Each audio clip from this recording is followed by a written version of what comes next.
નમસ્કાર, આપ જોઈ રહ્યા છો નેશન પ્લસ ન્યૂઝ. હું છું આપની સાથે હેતલ ભગત. મ્યુનિસિપલ કાઉન્સિલર જ્યોતિબેન પટેલ તથા તેઓના પતિ નીતિનભાઈ પટેલ દ્વારા દર વર્ષે જેમ આ વર્ષે પણ પવિત્ર શ્રાવણ માસમાં પ્રજ્ઞાચક્ષુઓ માટે દ્વારકા અને સોમનાથની ધાર્મિક યાત્રાનું આયોજન કરવામાં આવ્યું છે. મ્યુનિસિપલ કાઉન્સિલર જ્યોતિબેન પટેલ તથા તેઓના પતિ નીતિનભાઈ પટેલ દ્વારા દર વર્ષે જેમ આ વર્ષે પણ પવિત્ર શ્રાવણ માસમાં પ્રજ્ઞાચક્ષુઓ માટે દ્વારકા અને સોમનાથની ધાર્મિક યાત્રાનું આયોજન કરવામાં આવ્યું હતું, જેમાં પ્રજ્ઞાચક્ષુઓ તથા તેઓની સાથે તેમના કેરટેકર મળીને 40 થી 45 લોકો આજે વડોદરાથી રવાના થયા હતા. નીતિનભાઈ પટેલ તથા તેમના ધર્મપત્ની મ્યુનિસિપલ કાઉન્સિલર જ્યોતિબેન પટેલ દ્વારા દરેક વર્ષે શ્રાવણ માસમાં દિવ્યાંગો તથા પ્રજ્ઞાચક્ષુઓ માટે ધાર્મિક યાત્રાનું આયોજન કરવામાં આવે છે. સાથે જ નીતિનભાઈ પટેલ દ્વારા અમરનાથ યાત્રિકો માટે ભંડારા સેવાનું આયોજન કરવામાં આવે છે. આપણે બધા જ શ્રાવણ મહિનામાં ભક્તિભાવથી નાની મોટી યાત્રા કરતા હોઈએ છીએ. ત્યારે ગયા વર્ષે મારા અને મારા પત્નીને એટલે કે કાઉન્સિલર જ્યોતિબેન પટેલ અને મને એક વિચાર આવ્યો કે આ પ્રજ્ઞાચક્ષુ હોય એ લોકો તો ભગવાનને જોઈ બી નહીં શકતા, પણ મનની આંખોથી એમને દર્શન કરવા હતા, એમની ઈચ્છા એમને દર્શાવી. તો ગયા વર્ષે મેં એક ગ્રુપ જે સલીમભાઈ વોરાનું હતું એમને મેં દ્વારકાના એના દર્શન કર્યા, અમે જાતે ગયા હતા. ચાલુ વર્ષે બી બીજું કેશવભાઈ ગીરીનું ગ્રુપ છે ગોત્રી પાસે, એ લોકોના 40 જણ એસ્કોર્ટ સાથે એટલે કે કેરટેકર સાથે 40 જણને આજે જવું હતું. એટલે એમને મને રજૂઆત કરી. મેં કીધું મારે તમને લઈ જ જવા છે, પણ અમારી વ્યસ્તતાના લીધે અમે નહીં આવી શકીએ, પણ તમારો બધો બંદોબસ્ત અમે કરી આપીએ છીએ.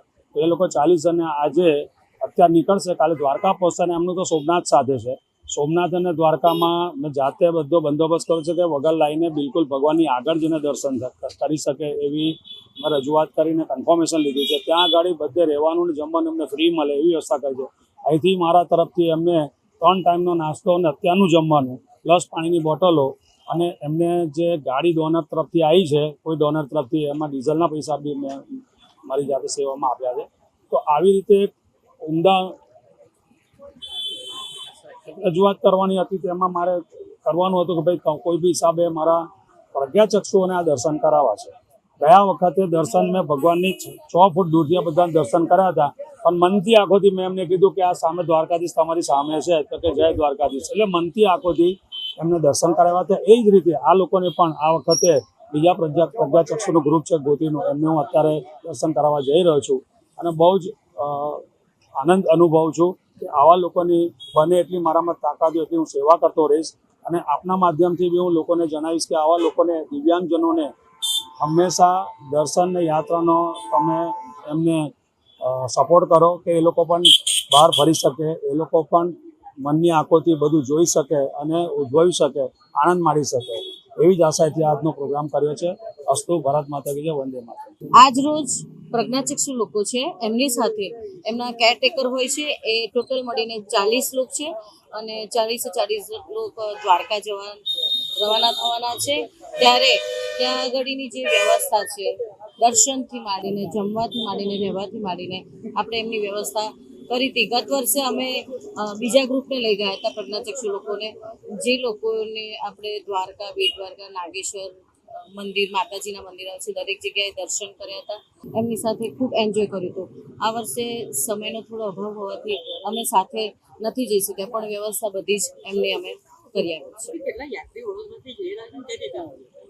40 લોકો જઈ રહ્યા છે અને પ્રજ્ઞાચક્ષુની સાથે એક કેરટેકર કમ્પલસરી હોય છે. એટલે એ રીતે લોકો 20 થી 25 જણ છે અને પેલા લોકો 18 થી 20 જણ છે. એવી રીતે લગભગ 40 થી 45 જણનું એ લોકોનું ગ્રુપ છે અને એ દરેકે દરેક બસમાં રવાના થશે. અત્યારે પણ એમના માટે આપણે જમવાની વ્યવસ્થા કરી છે, સવારના નાસ્તા પાણીની, પ્લસ પછી પણ બપોરે એ લોકોને ભૂખ લાગે તો એના માટે પણ આપણે નાસ્તા પાણીની વ્યવસ્થા કરી દીધી છે. અમે લાસ્ટ યર લઈ ગયા હતા, ફર્સ્ટ ટાઈમ. એકચ્યુઅલી એ લોકોની સાથે આપણે ઘણા પ્રોગ્રામ કર્યા છે, પણ ત્યાંના એક મેઇન જે એ ગ્રુપના ભાઈ હતા, એમને દ્વારકા જવાની ઈચ્છા અમારી પાસે દર્શાવી, એટલે અમે પ્લાનિંગ કર્યું અને એ લાસ્ટ યર જે ગ્રુપ લઈ ગયા હતા એ લોકોને બધે અમે દ્વારકા લઈ ગયા હતા. કારણ કે એમને જવું હતું ને એમને પ્રસ્તાવ આપણી પાસે મૂક્યો કે અમને જવું છે, વિનંતી કરી. એટલે વિનંતી કરવાનો તો વિષય જ નહોતો, કારણ કે આપણે એ લોકોની સેવામાં હંમેશા માટે હાજર જ રહીએ છીએ અને ભગવાન કરે ને આવી જ સેવા આપણી પાસે દર વખત કરાવે એવી પ્રભુને પ્રાર્થના. ધન્યવાદ. ત્યારે આજે પ્રજ્ઞાચક્ષુઓ માટે આ ધાર્મિક યાત્રામાં તેઓ માટે પાણી, ચા, નાસ્તાની તેમજ જમવાની અને રહેવા તથા દર્શનની તમામ વ્યવસ્થાનું આયોજન કરવામાં આવ્યું હતું. આ પ્રસંગે ભારતીય જનતા પાર્ટીના વડોદરા શહેર પ્રમુખ ડોક્ટર જયપ્રકાશ સોની પણ ખાસ ઉપસ્થિત રહ્યા હતા અને સેવા કાર્યને બિરદાવી હતી. આજે વડોદરા શહેરમાંથી પ્રજ્ઞાચક્ષુ એસોસિએશન ઓફ ધ બ્લાઇન્ડ એના બધા મિત્ર વર્તુળ સાથે ધાર્મિક યાત્રાનું આયોજન થયું છે. જેમાં ભગવાન સોમનાથ દાદાના દર્શન અને દ્વારકાધીશના દર્શન એની યાત્રાનું આયોજન ખૂબ સુંદર મજાનું થયું છે. આ ભગવાનના દર્શન કરવાનો એક જીવનમાં એક અનેરો ઉલ્લાસ અને આનંદ હોય છે. ભગવાને જે પણ સ્થિતિ આપી હોય પણ એમના મનચક્ષુથી આ આનંદ એમને પ્રાપ્ત થાય એવું આપણે ભગવાનને પ્રાર્થના કરીએ છીએ.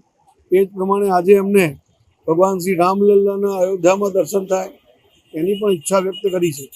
તો એમની ઈચ્છા પણ ભગવાન પૂર્ણ કરે અને અમારા કાર્યકર્તાઓ એમને સહયોગ કરે જેથી કરીને એમને ભગવાન રામલલ્લાના દર્શન થાય.